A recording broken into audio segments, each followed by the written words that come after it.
அடைய விரும்புகிறீர்களா? இதுதானே நீங்கள் கூறியதற்கான அர்த்தம். எனக்கும் மத்தீஃபாவிற்கும் ஈத் புனித நாள் அன்று நிக்கா நடந்த பிறகு நான் உங்களை இந்த உறவில் இருந்து நிச்சயமாக விடுவிப்பேன். உங்களுக்கு நான் தலாக் தந்து விடுகிறேன்.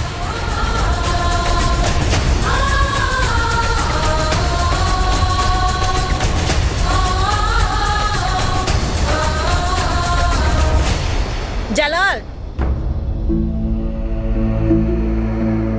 சுய நினைவோடு தான் பேசுகிறாயா? நீ பேசியது என்ன என்பதை அறிவாயா? ஜோதா உன்னுடைய பேகம் மட்டுமல்ல, உன் குழந்தைகளுக்கு தாயாக போகிறவள். தாயாக போவதால் இதை மறந்துவிடக் கூடாது. இந்துஸ்தானின் ஷெஹன்ஷாவிடம் பேசுகிறோம் என்பதை. அவர் என்னை மிரட்டினால் நானும் அவரை மிரட்டுவேன் என்பதை தெளிவுபடுத்துங்கள். இதோ பார் ஜலால், நீ கோபப்பட்டாலும் உன்னுடைய கட்டுப்பாட்டை இழக்க கூடாது. நீ சாதாரணமானவன் அல்ல, ஒரு ஷெஹன்ஷா. இங்கு அனைவரும் இஷ்டப்படி நடந்து கொள்கிறார்கள். நீங்கள் அனைவருக்கு முன்பாக உங்களுடைய தனிப்பட்ட விஷயங்களை பேசக்கூடாது. அனைவரும் என்னுடைய அறைக்கு வாருங்கள், அங்கு பேசிக் கொள்ளலாம். இனி பேசுவதற்கு எதுவும் இல்லை தாயே. அதோடு நான் கூற வேண்டியதை கூறிவிட்டேன். இவர் இஷ்டம் போல் செய்வதை பார்த்து நான் வெறுத்துவிட்டேன்.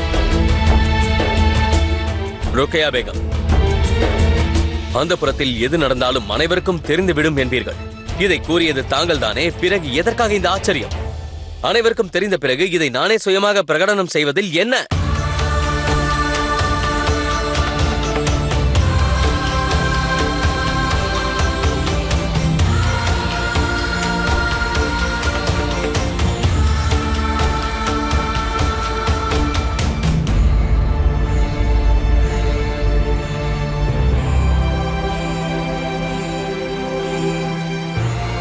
நான் என்று உன்னோடு இருப்பேன் ஜோதா.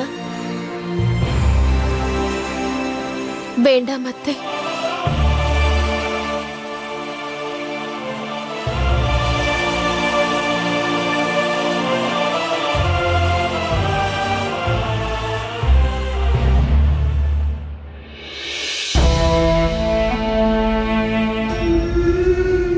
நான் அப்படி என்ன மிகப்பெரிய தவறை செய்து விட்டேன்? ஏன் எங்களுக்குள் இவ்வளவு பிரச்சனை ஏற்படுகிறது? சிறிது நாட்களுக்கு முன்புதான் நான் கர்ப்பமாக இருக்கும் செய்தியை கேட்டு அவர் மகிழ்ச்சி அடைந்தார். அப்படி இருக்கையில் இப்பொழுது என்ன நடந்து விட்டது? ஷெஹன்ஷா என்னை ஏன் இவ்வாறு வெறுக்கிறார்? இதெல்லாம் ஏன் நடக்கின்றது? எனக்கு ஒன்றுமே புரியவில்லை.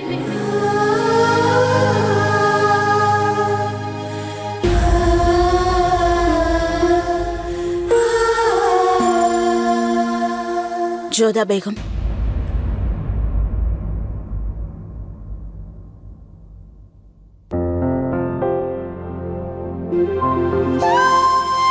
தாங்கள் இப்பொழுது தனிமையை விரும்புகிறீர்கள் என்று எனக்கு தெரியும்.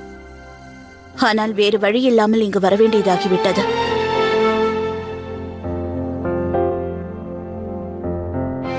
இன்று வரையில் நான் உங்களை சரியாக புரிந்து கொள்ளவில்லை. ஏனென்றால் இதுவரையில் உங்களை சரியான கண்ணோட்டத்தில் நான் பார்க்கவே இல்லை. ஆனால் இன்று நான் தெளிவாக உணர்ந்துவிட்டேன். உண்மையில் தாங்கள் மிகவும் அழகானவர் ஜோதா பேகம். ஆனால் இனி ஜலாலை பொறுத்தவரை தாங்கள் அழகானவர் அல்ல.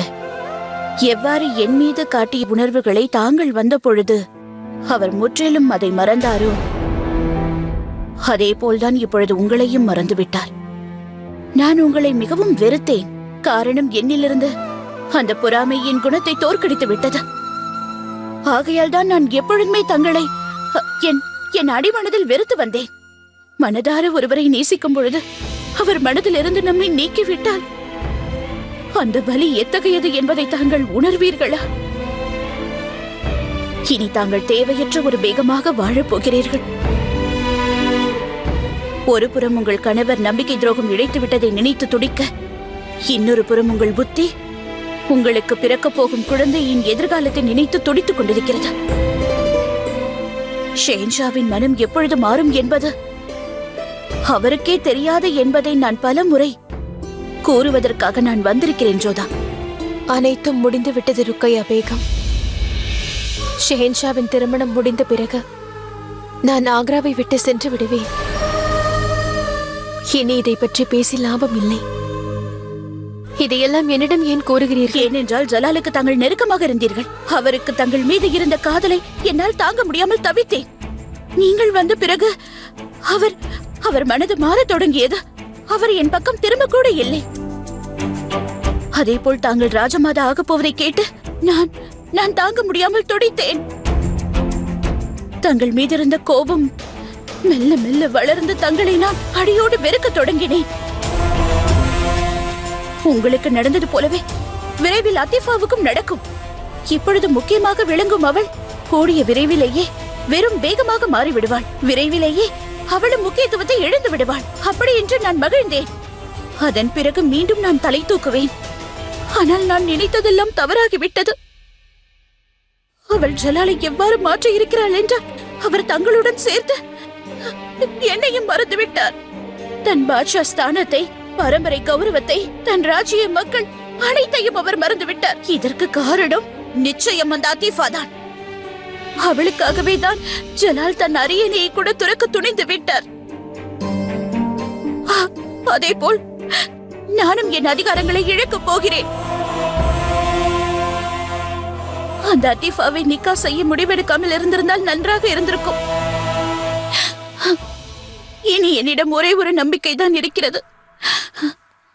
அது என்னவென்றால் ஜலாலின் இதயத்தில் சிறிதளவாவது தங்கள் மீது காதல் இருக்க வேண்டும். இல்லை என்றால் இந்த அவப்பெயருடன் நான் எப்படி வாழ முடியும்? தாங்கள் எனக்கு ஆதரவாக ஜலாலிடம் பேச போய்தானே தங்களுக்கு தலாக் தர வேண்டும் என்று அவர் முடிவெடுத்தார். நான் தங்கள் மகிழ்ச்சியை தரைமட்டமாக்க வேண்டும் என்று நினைத்தவள். ஆனால் தாங்கள் மீண்டும் இன்று என் மீது இரக்கம் காட்டிவிட்டீர்கள். இந்த மனசுமை வாழ்க்கை முழுவதும் என்னை நிம்மதியாக வாழவிடாது. நிச்சயம் என்னை வாழவிடாது.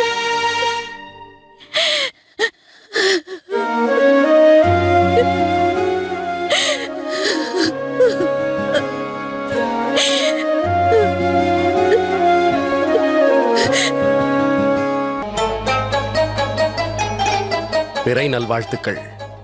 தங்களுக்கும் வாழ்த்துக்கள். வாழ்த்துக்கள். ஜான்பூர் மற்றும் குவாலியரில் இருந்து சுபேதார்கள் இங்கு வந்திருக்கிறார்கள் என்று செய்தி கிட்டியுள்ளது.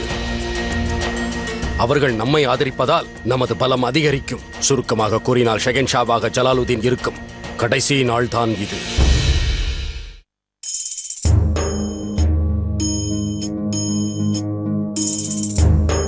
என்ன விஷயம் கூறுங்கள்.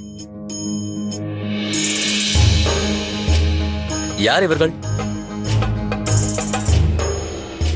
இவர்களை உங்களால் அடையாளம் காண முடியவில்லையா ஷென்ஷா? இவர்களும் என்னோடு வந்தவர்கள்தான். நீங்கள் தானே இவர்களுக்கு அடைக்கலம் கொடுத்தீர்கள். இன்று எனக்காக இருப்பவர்கள் இவர்கள் மட்டும்தான். ரமலான் வாழ்த்து கோர வந்திருக்கிறார்கள். ரமலான் நல்வாழ்த்துக்கள் ஷெகன்ஷா. உங்களுக்கும் என்னுடைய வாழ்த்துக்கள்.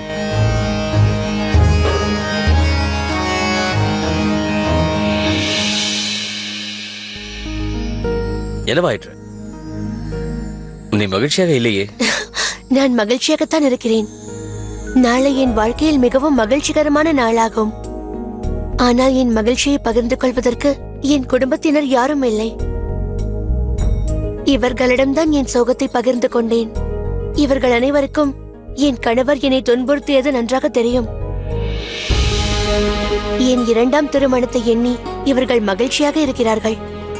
நாளை எனக்கு ஒரு புது வாழ்க்கை ஆரம்பிக்க போகிறது. ஷென்ஷா, என் தரப்பிலிருந்து நிக்காவுக்கு சாட்சி சொல்ல யாருமே இல்லை. நான் நினைப்பது என்னவென்றால், இப்போது வந்தவர்களை என் சாட்சியாக வைத்துக் கொள்ளலாமா? நிச்சயமாக. நாம் நன்றாக இருக்க வேண்டும் என்று மனதார நினைப்பவர்கள் மட்டும்தான் இது போன்ற தருணங்களில் இருக்க வேண்டும். அதனால் நிக்கா நாளன்று இவர்கள் உனது தரப்பில் அங்கே வந்து நம்மை வாழ்த்தட்டும். சரி, நான் சென்று வருகிறேன். நான் ரமலான் பெருநாளை இவ்வாறு தனியாக கொண்டாடுவேன் என்று நினைக்கவே இல்லை. மனதில் எவ்வளவு பாரம் இருந்தாலும் நம் வழக்கப்படி ரமலானின் வாழ்த்துக்களை தெரிவித்துதான் ஆக வேண்டும், பெற்றுக்கொள்ளவும் வேண்டும். ருக்கையா பேகம் இங்கு வருவதற்கு மறுத்து விட்டாள். அதோடு ஜோதாவை அழைப்பதற்கு எனக்கு தைரியமே வரவில்லை.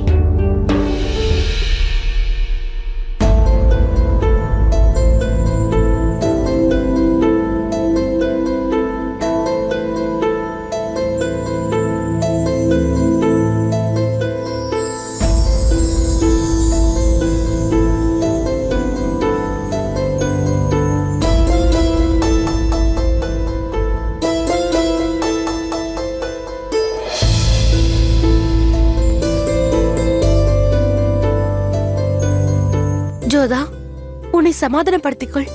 எனக்கு ஒன்றுமில்லை மோதி.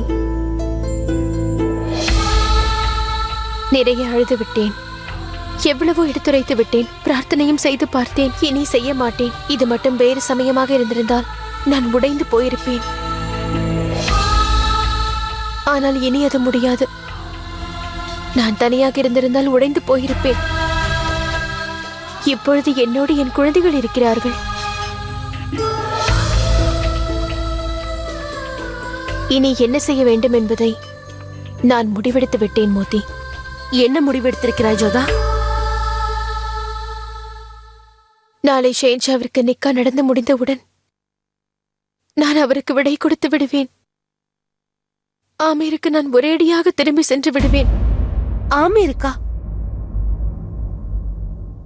ஆம், எனக்கு தெரியும் என்னுடைய இந்த முடிவு ராஜபுத்திரர்களுக்கு பிடிக்காது என்று. முகலாயர்களால் நிராகரிக்கப்பட்டதை கூட அவமானமாக பாவிப்பார்கள். இருப்பினும் நான் பொறுத்துக் கொள்ள வேண்டும். ஏனென்றால் இப்பொழுது இருக்கும் சூழ்நிலையில் நான் ஆமீரில் குழந்தைகளை பெற்றால்தான் அவர்கள் நன்றாக இருப்பார்கள். ஜோதா, நான் உன்னிடம் ஒன்று கூறவா? நீ மீண்டும் ஒரு முறை முயற்சி செய்து பார். இன்று ஈத் திருநாள். இன்று ஷேன்ஷாவிடம் நீ என்ன கேட்டாலும் அதை மறுக்காமல் செய்து விடுவார். ஆகையால் ஒரு முறை இன்று நீ அவரிடம் சென்று பேசி பார்த்தால் பிரச்சனை தீரலாம். இல்லை மோதி, இனி அவரிடம் சென்று பேசினாலும் பிரச்சனைகள் அதிகரிக்கத்தான் செய்யும். ஷேன்ஷா என்னுடைய கணவர் ஆவார்.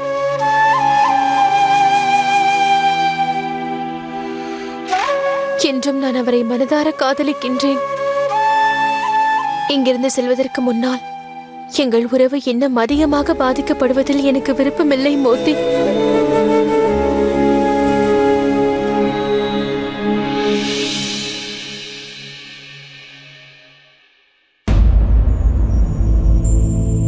என்னவாயிற்று மான்சிங்? பிரச்சனை எதுவும் இல்லையே? இந்த கேள்வியை எப்படி கேட்கிறீர்கள் அத்தையே? எதுவுமே சரியில்லை. ஷெஹன்ஷா எடுக்கும் ஒவ்வொரு முடிவுக்கும் நான் துணையாக நிற்பது கடுமையாகிக் கொண்டே போகிறது. உங்களுக்கு அவரோட திருமணம் நடந்தது, அதனால் ஆக்ராவிற்கு வந்தீர்கள். அதனால் தான் நானும் இங்கு இருக்கிறேன். ஆனால் அத்தையவர்களே, எனக்கு கிட்டிய பலன் என்ன? ஷெஹன்ஷா தவறான முடிவையே எடுக்கின்றார். நானும் அதற்கு துணை நிற்கிறேன். நீங்கள் அறிவீர்கள் அத்தையவர்களே, சில ராஜபுத்திர விசுவாசிகள் புரட்சி செய்ய வேண்டும் என்று முடிவு செய்துள்ளார்கள். ஆனால் நான் துரோகம் செய்ய முடியாது. ஏனென்றால் ராஜபுத்திரனுக்கு விசுவாசம் என்பது மூச்சு காற்றை போன்றதாகும். சமாளிக்க முடியவில்லை.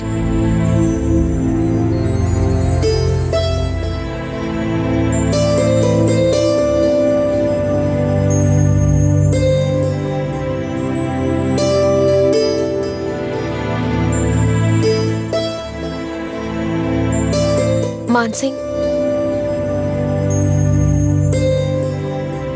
நீ அரசர் மீது கொண்ட விசுவாசத்தையும் அளித்த வாக்கினையும் காப்பாற்றியாக வேண்டும். எனக்கு வாக்கு கொடு. ஷெஹன்ஷாவை விட்டு எப்பொழுதும் நீ பிரிந்து வரக்கூடாது. உங்களை என்னவென்று நினைப்பது அத்தையவர்களே? நீங்களா என்னிடம் இவ்வாறு கூறுகிறீர்கள்? ஆம், நான் உன்னிடம்தான் கூறுகிறேன். எனக்கு வாக்கு கொடு. நீ என்றும் ஷெஹன்ஷாவிற்கு துணையாக இருக்க வேண்டும். இந்த சமயம் ஷெஹன்ஷா பிரம்மையில் இருக்கிறார். அவருக்கு நல்லது கெட்டது தெரியவில்லை. இச்சூழ்நிலையை எதிரிகள் பயன்படுத்திக் கொள்ள நினைப்பார்கள். ஆகையால் நீ நிச்சயம் அவரோடு தான் இருக்க வேண்டும். நீ அவரை காக்க வேண்டும். எனக்கு வாக்கு கொடு மான்சிங். நீ எப்பொழுதும் ஷெஹன்ஷாவோடு தானே இருப்பாய்?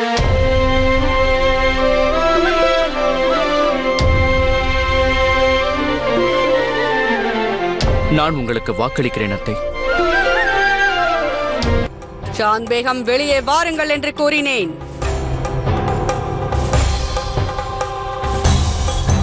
சாந்த் பேகம் எங்கே? இல்லை, சாந்த் பேகம், சாந்த் பேகம்.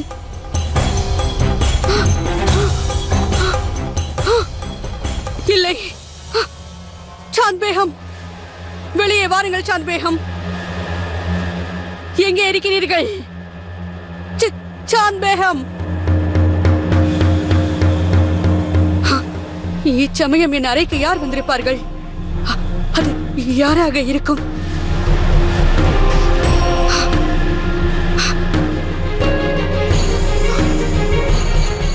தாயே, தாயே. ஆதஹமா, ஆதஹம், ஆதஹம், ஆதஹம். அனர்த்தம் நேர்ந்து விட்டது. சாந்த் பேகத்தை காணவில்லை. என்ன ஆகும்? என்ன கேள்வி இது? நான் தான் அந்த பித்து பிடித்தவளை கொன்று விடுங்கள் என்றேனே. ஆனால் நீங்கள் எனது பேச்சை கேட்கவே இல்லை.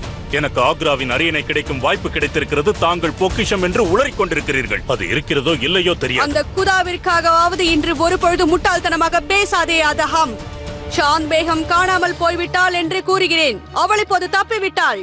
தவறுதலாக அவள் ஜலாலை சந்தித்து விட்டாள். தாயே, அவள் பைத்தியம். அவளை அடைத்து வைத்தது யார் என்று கூறக்கூட அவளுக்கு தெரியாது. நீங்கள் கவலைப்படாதீர்கள். எவ்வாறு கவலைப்படாமல் இருக்க முடியும்? புரிந்து கொள்வதற்கு முயற்சி செய். சாந்த் பேகம் இந்த ரகசிய இடத்திலிருந்து எவ்வாறு தப்பித்தாள் என்று யோசி. அல்லாஹ், ஒருவேளை இந்த விஷயம் நிஹாருக்கு தெரிந்து விட்டதோ? சாந்த் பேகத்தை நான் தான் அடைத்து வைத்தேன் என்று இங்கு வந்திருப்பாளோ? இல்லை, நீ ஒன்று செய் ஆதஹம். உடனடியாக சென்று சாந்த் பேகத்தை தேடி கண்டுபிடி. அவள் இங்கிருந்து தப்பித்து மாளிகைக்கு சென்று விடக்கூடாது. இல்லை என்றால் பெரிய பிரச்சனையாகிவிடும். இங்கிருந்து செல் ஆதஹம்.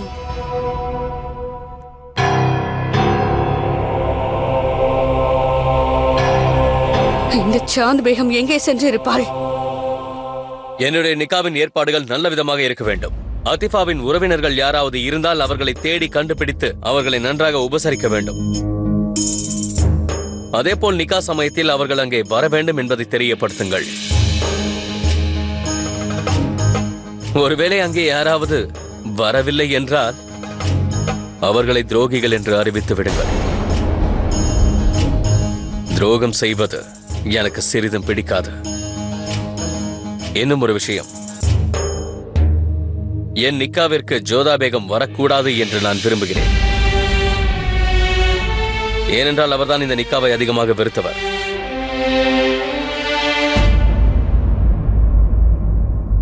அது மட்டுமல்லாமல் இந்த நிக்காவிற்கு பிறகு நான் அவரை தலாக் செய்து விடுவேன். அதனால் எனது நிக்காவின் போது அவர் அவருடைய அறையிலேயே இருக்குமாறு கூறிவிடுங்கள்.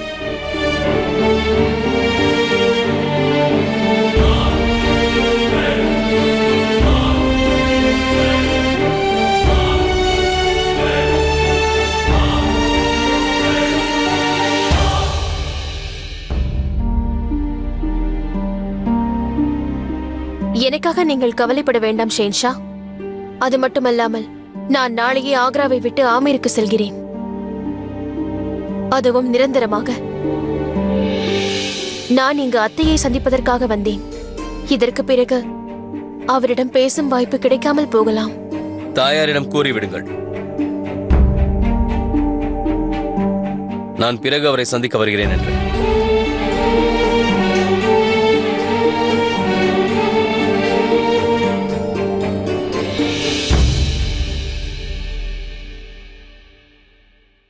ஜோதா, நானே உன்னிடம் வர வேண்டும் என்று நினைத்தேன். என்றே அனைவருக்கும் வாழ்த்து தெரிவித்து விட வேண்டும் என்று நினைத்தேன். அதுவும் சரிதான் அத்தை. அதோடு நாளை முதல் நான் ஷெஹன்ஷாவுடைய பேகமும் அல்ல.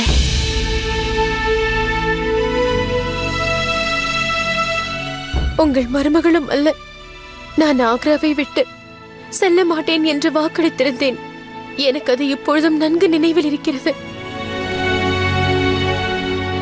ஆனால் ஷெஹன்ஷா நான் இருப்பதை விரும்பவில்லை என்கிற பொழுது உங்களிடம் விடை பெறத்தான் வந்தேன். நாளையே நான் இங்கிருந்து ஆமீருக்கு புறப்பட்டு விடுவேன். இல்லை ஜோதா, நீ எங்குமே செல்லக்கூடாது. நான் உன்னை செல்லவும் விடமாட்டேன். நீ மறந்து விட்டாயா? சென்ற முறை என்னிடம் என்ன கூறினாய் என்று? என்னிடம் கூறாமல் நீ எங்குமே செல்ல மாட்டேன் என்றாய். அதனால் தான் உங்கள் அனுமதி பெற இங்கு வந்தேன். நீ எங்கும் செல்லக்கூடாது, இங்குதான் இருக்க வேண்டும். ஆக்ராவில் என்னோடு, ஜலாலின் வேகமாக அல்ல, எனது மகளாக இருக்க வேண்டும். நான் எப்பொழுதுமே உங்களுக்கு மகள் தான் அத்தை.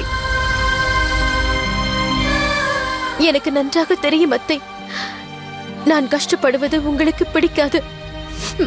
நான் இங்கேயே இருந்து விட்டால் உங்களால் எதையும் தாங்கிக் கொள்ள முடியாது. அதனால் தான் நான் வேண்டி கேட்டுக்கொள்கிறேன், என்னை தடுக்காதீர்கள். எனக்கு அனுமதி கொடுங்கள். ஒருவேளை தாங்கள் அனுமதிக்காவிட்டால் நான் இங்கிருந்து புறப்பட மாட்டேன் அல்லவா? நான் இங்கேயே தொடர்ந்து இருந்தால் என்னால் வாழவே முடியாது.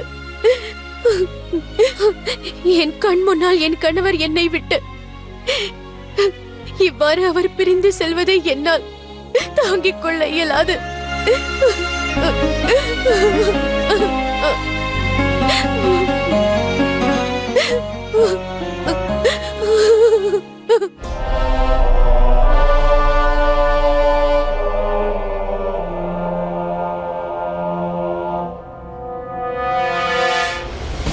எனக்கும் மத்திபாவிற்கும் ஈத் புனித நாள் அன்று நிக்கா நடந்த பிறகு நான் உங்களை இந்த உறவில் இருந்து விடுவிப்பதற்காக தலாக் கொடுத்து விடுகிறேன் ஜோதா பேகம். நீங்கள் உங்கள் முடிவை மாற்றிக்கொள்ளவில்லை என்றால் நான் ஆக்ராவை விட்டு நிரந்தரமாக ஆமீருக்கு சென்று விடுவேன் ஷெஹன்ஷா. இந்த விவகாரம் எல்லையை மீறி சென்று கொண்டிருக்கிறது. இது நல்லதுக்கல்ல.